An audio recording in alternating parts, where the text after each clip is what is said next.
Judges 1. After the death of Joshua, the people of Israel inquired of the Lord, "Who shall go up first for us against the Canaanites to fight against them?" The Lord said, Judah shall go up. Behold, I have given the land into his hand. And Judah said to Simeon his brother, Come up with me into the territory allotted to me, that we may fight against the Canaanites. And I likewise will go with you into the territory allotted to you. So Simeon went with him. Then Judah went up, and the Lord gave the Canaanites and the Perizzites into their hand, and they defeated 10,000 of them at Bezek. They found Adoni-Bezek at Bezek, and fought against him, and defeated the Canaanites and the Perizzites. Adoni-Bezek fled, but they pursued him, and caught him, and cut off his thumbs and his big toes. And Adoni-Bezek said, 70 kings with their thumbs and their big toes cut off used to pick up scraps under my table, as I have done. So God has repaid me. And they brought him to Jerusalem, and he died there. And the men of Judah fought against Jerusalem, and captured it, and struck it with the edge of the sword, and set the city on fire. And afterward the men of Judah went down to fight against the Canaanites who lived in the hill country, in the Negeb, and in the lowland. And Judah went against the Canaanites who lived in Hebron. Now the name of Hebron was formerly Kiriath Arba. And they defeated Sheshai, and Ahiman, and Talmai. From there they went against the inhabitants of Debir. The name of Debir was formerly Kiriath Sepher. And Caleb said, He who attacks Kiriath Sepher and captures it, I will give him Achsah, my daughter, for a wife. And Othniel, the son of Kenaz, Caleb's younger brother, captured it. And he gave him Achsah, his daughter, for a wife. When she came to him, she urged him to ask her father for a field. And she dismounted from her donkey, and Caleb said to her, What do you want?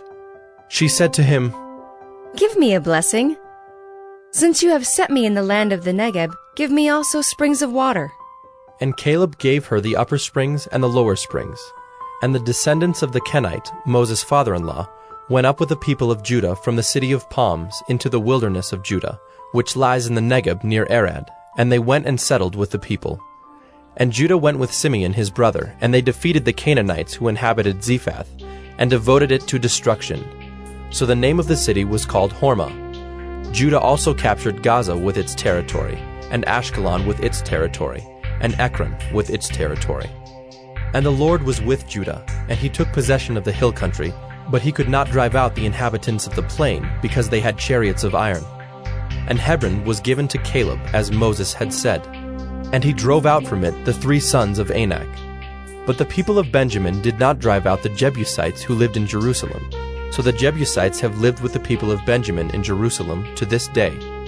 The house of Joseph also went up against Bethel, and the Lord was with them. And the house of Joseph scouted out Bethel.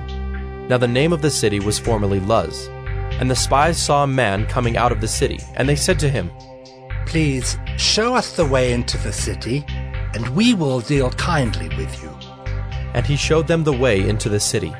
And they struck the city with the edge of the sword, but they let the man and all his family go. And the man went to the land of the Hittites, and built a city, and called its name Luz. That is its name to this day.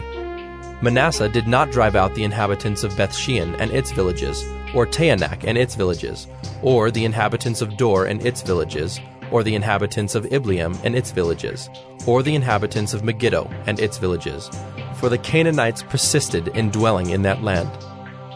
When Israel grew strong, they put the Canaanites to forced labor, but did not drive them out completely. And Ephraim did not drive out the Canaanites who lived in Gezer, so the Canaanites lived in Gezer among them. Zebulun did not drive out the inhabitants of Kitron, or the inhabitants of Nahalal, so the Canaanites lived among them, but became subject to forced labor. Asher did not drive out the inhabitants of Akko, or the inhabitants of Sidon, or of Olab, or of Achzib, or of Helba, or of Aphik, or of Rehob. So the Asherites lived among the Canaanites, the inhabitants of the land, for they did not drive them out.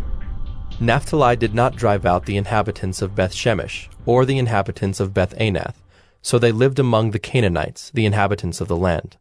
Nevertheless, the inhabitants of Beth-Shemesh and of Beth-Anath became subject to forced labor for them. The Amorites pressed the people of Dan back into the hill country, for they did not allow them to come down to the plain. The Amorites persisted in dwelling in Mount Heres, in Ajalon, and in Shaalbim, but the hand of the house of Joseph rested heavily on them, and they became subject to forced labor. And the border of the Amorites ran from the ascent of Akrabim, from Selah and upward.